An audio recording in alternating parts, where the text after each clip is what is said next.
Hello mga ka-farmers, welcome back to my YouTube channel. So ngayong hapon na ito mga ka-farmers is magtatanim po ako ngayon ng taro na binigay sa akin mga ka-farmers. So tara mga ka-farmers, samahan niyo ako sa aking pagtatanim ng taro. So mga ka-farmers, ito na yung taro. Ayan. Ito yung taro na itatanim ko dito. So ayan, ito yung tinaniman ko ng Chinese kangkong. So ayan, merong nabuhay. Ayan ito. At ayan, paunti-unti lang yung nabuhay mga ka-farmers. Kasi marami naman yung nabuhay, kaso kinain ng mga insekto, yung mga kangkong. Siguro nanibago sila sa kangkong, kaya yun kinain nila. Yung mga kangkong, lahat ng kangkong, kahit paano meron ding natira. Ayan, 1, 2, 3, 4, 5, 6, 7, 8 yung natira mga ka-farmers na kangkong. So ayan, ngayon mga ka-farmers, dito ko na lang itatanim yung taro na binigay sa akin. Ayan. Kasi yung taro na ito mga ka-farmers is malaki yung maibibigay niya na pwede mo siyang mga ka-farmers na ipakain sa mga alagang baboy at pwede mo din kainin yung kanyang laman. So ganito mga ka-farmers, so ayan. So ayan. So mga ka-farmers, ito is maliit pa ito. Pero kapag malaki na siya mga ka-farmers, is malaki din yung kanyang laman. So ayan, ganito. Kapag maganda yung lupa, is maganda rin yung kanyang tubo mga ka-farmers.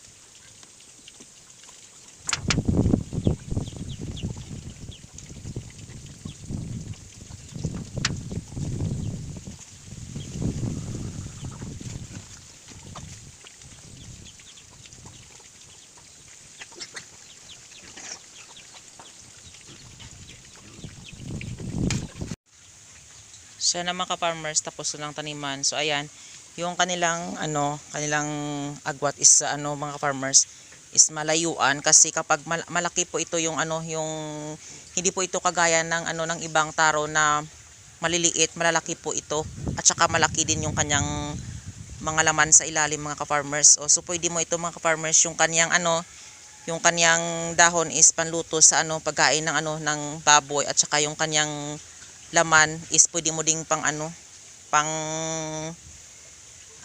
kain din, ganyan, pang almusal tuwing hapon, mga ganyan. So ayan talaga mga ka-farmers yung kaibahan dito sa probinsya.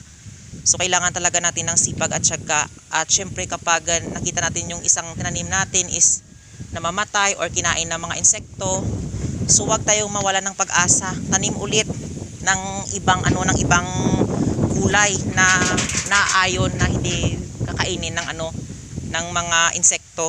Kagaya nito, hindi na ito kakainin ng mga insekto mga ka-farmers. So pero kapag may alaga kang baboy na nakawala, islagot talaga itong mga ka-farmers, kakainin niya talaga yung laman nito sa ilalim. So ayan. So ayan lang talaga mga ka-farmers. Matagal din akong hindi nakapag-upload kasi busy at saka maulanin dito sa amin. So ayan yung tinanim ko na malunggay, o ayan wala pang 1 buwan. Ayan na. So ayan, dito naman yung mga tinanim ko na tawag dito na kamote. So ayan, kinain ng kalabaw, kasi nakawala yung kalabaw ng may-ari ng lupa na ito is dito. Buti na lang dito lang yung kanyang kinain mga ka-farmers. So ayan hindi niya inubos, kinain lahat. So merong natira. Ay, pasalamatin ako kahit papaano na hindi na ubos yung tanim ko. Ayan, marami na ako ditong natulungan, na nabigyan, na kahit paano may pira sila makakain na kanilang pangulam-ulam. At saka syempre, ito din, malaki din yung natutulong niya sa akin mga ka-farmers, kasi kapag wala kaming pagkain, wala kaming ulam, ito yung ginagawa kong pang ulam. Kasi mas maganda talaga ito na ito yung ulamin mo. Kasi mas healthy na talaga mga ka-farmers. At saka meron ka talaga makuha ng mga vitamina. So ayan. So hindi naman ito mga ka-farmers na madumi kasi meron naman yung septic tank yung alagang baboy. Hindi po dito pumupunta yung kanyang dumi. So ayan.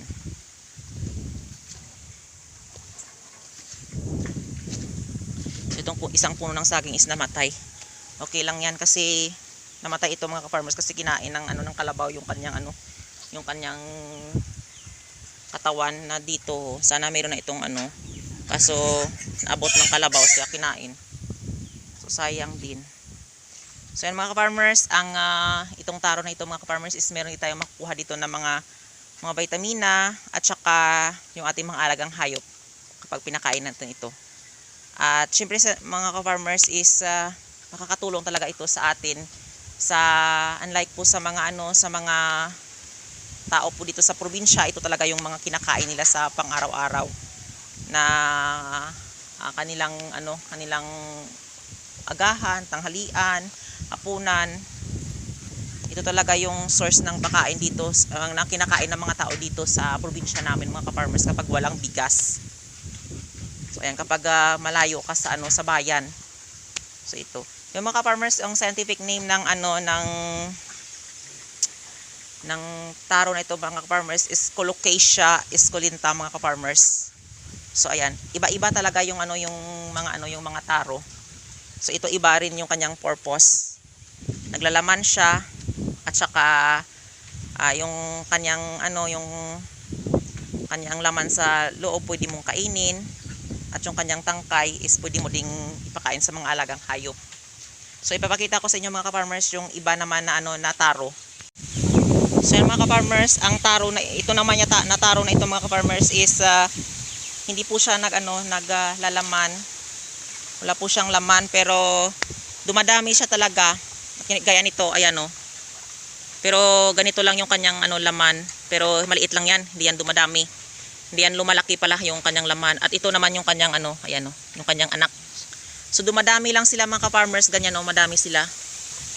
At ito ginagamit itong pang lang talaga, pang source ng pagkain sa mga alagang hayop katulad ng ng pato, mga alagang pato, gansa, mga native pigs na ganyan. Niluluto po ito at pinapakain at pwede din pakain sa mga alaga nating na ating alagang aso. Ayan. So lulutuin mo lang siya, ilagay mo siya sa sa ipa ng mais or ipa ng palay. Ay hahalo mo ito siya at i-chop mo ng maliit. At ayan, lutuin sa apoy at pakain sa mga alagang aso mo at mga alagang pato. Yan. Kasi mga farmers, naranasan ko na din ito na ipakain sa kanila, sa mga alaga kong aso. Nung dati hindi ako naniniwala na kinakain nila, pero nung nagluto ako mga farmers at nilagay ko sa ipa ng mais, ayan, at nilagyan ko ng konting maliit na mga na tawag dito, na ng mga isda na bilad. So ayan, kinain nila. Kahit wala ng bilad mga farmers at merong asin na panimpla, so kinakain talaga ng alagang aso namin mga farmers kasi hindi sila kaya nakikita yung mga alagang aso namin is mga malalaki sila at matataba kasi nilulutuan ko talaga sila ng kanilang pagkain kasi katulad din natin sila ng mga tao na minsan kawawa talaga sila kapag hindi sila kumakain. So ayan, amulan ito lang yung purpose nila mga farmers ng na ito, ng taro na ito. So ayan, ito naman yung dito is inubos ng mga alagang pato yung tinanim ko na na kamote. Ayan. Ayan, kinain nila yung kamote dito. So ayan, natubo na yung yung tinanim ko nung una na tawag dito na malunggay. So ayan, okay lang kasi yung lang kinain nila. Ito lang. Ayan. Ayan, pero yung iba na itong mga farmers kinakain din ng mga tipaklong, hindi lang alagang pato, tipaklong at saka mga insekto. Ayan hindi maganda yung kanyang mga dahon kasi kinakain nila. Pero okay na din mga farmers kasi paano. Ayan itong mga bago kong tinaniman ko ng bago. So ayan. At ito dyan, ito na yung yung kinukuha ko doon at inuulam-ulam namin. Ayan, yung kanyang mga tangkay is tinanim ko. Kahit papaano maubos man doon sa kabila mga ka-farmers, is dito may dito ring natitira na tanim na kamote. Ayan, ito yung iba. Yan, malago na yung iba. So ayan, kung saan nabuhay lahat is ganito na sana sila kalago, pero kaso yung iba namatay at kinain ng mga insekto at kinain ng mga pato. Okay lang din yan kahit papaano. Meron ding makakain. Siguro nasawa na yung mga yung mga alagang pato or itik, nakain ng ipa ng mais, ipa ng palay. So ayan, ito naman yung kanilang kinakain. Itong mga kamote. So ayan, ito yung isang alagang pato is nangingitlog na siya doon sa puno ng kawayan. At ito naman yung isang inahin dinala ko dito, yung bago yan. So ayan, na siya mga farmers. Malapit na siya mangingitlog. So ito yung barako. So ayan yung dalawang maliit na pato, yan isa malaki na anak nito. So yan, dalawa lang yung kanyang anak kasi yung iba is nabubuk. Dahil wala silang wala pa dito na naayos na na kanilang ito yung isa. Maayos na lagayan ng kanilang ng kanilang bahay. So dito lang sila nangingitlog. Ayan Ayan, diyan merong itlog diyan. Pero yan talaga yung mga alagang pato is yung kanilang itlog is kanilang tinatago. Ayan. Ayan. Merong mga balahibo diyan yun sa ilalim ng kanilang mga itlog.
So ayan, kumakain sila at nalinisan ko na din yung kanilang yung kanilang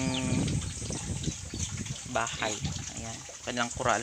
So ayan yung isa mga ka-farmers is nanibago at saka kumakain din siya pero pakunti-kunti lang kasi nagtatai siya pero napainom na meron na siyang gamot na napainom siya ng gamot. Ayan, nanibago siya siguro sa lugar at saka sa klima dito mga ka-farmers kasi doon sa kanila is doon lang siya sa lupa, free range lang siya. Dito kinukulong na siya at baka siguro sa sa kulungan is malamig yung semento. At ayan, ito naman sila, malalaki na sila. Ayan, malinis ng kanilang ayan, sobrang linis ng kanilang malinis na ang kanilang kuwan. Ayan, nagtain naman doon, nagdumi naman doon. At ito ayan, kanyang sa sobrang niya, sobrang taba niya dito na lang siya natutulog sa kanyang kinakainan. Ayan, malinis yung kanilang yung kanilang yung tawag dito, yung kanilang pinagkainan. Ubos lahat ng kanilang pakain. So ayan, hindi masyadong so maputik, hindi pa ni Tito napaayos. So yan mga ka-farmers, dito yung lugar na ito, ewan ko lang kung ipapaayos pa ito ni Tito kasi sobrang putik, sinabihan ko din siya may papaayos ito, pero ewan ko lang kung papaayos niya kasi hindi po sa amin yung lugar na ito mga ka-farmers, is lang po kami dito, nagre-rent. So ayan, so mahirap talaga mga ka-farmers kapag wala kang lupa. So kailangan talaga dito naghahanap si Tito ng lupa na kanyang mabibili, pero wala siyang mahanap na lupa na bibilihin dito. So ayan talaga mga ka-farmers, nagtsatsaga na lang ako dito. Ayan, nagtatanim-tanim kahit paano merong makukuha. So yan mga ka-farmers, ngayon is naghuhupa na yung ulan. Dito sa amin kasi paunti-unti lang yung ulan, pero mga siguro mga 10 minutes mahuhupa na yung ulan, tapos uulan din kagad-agad.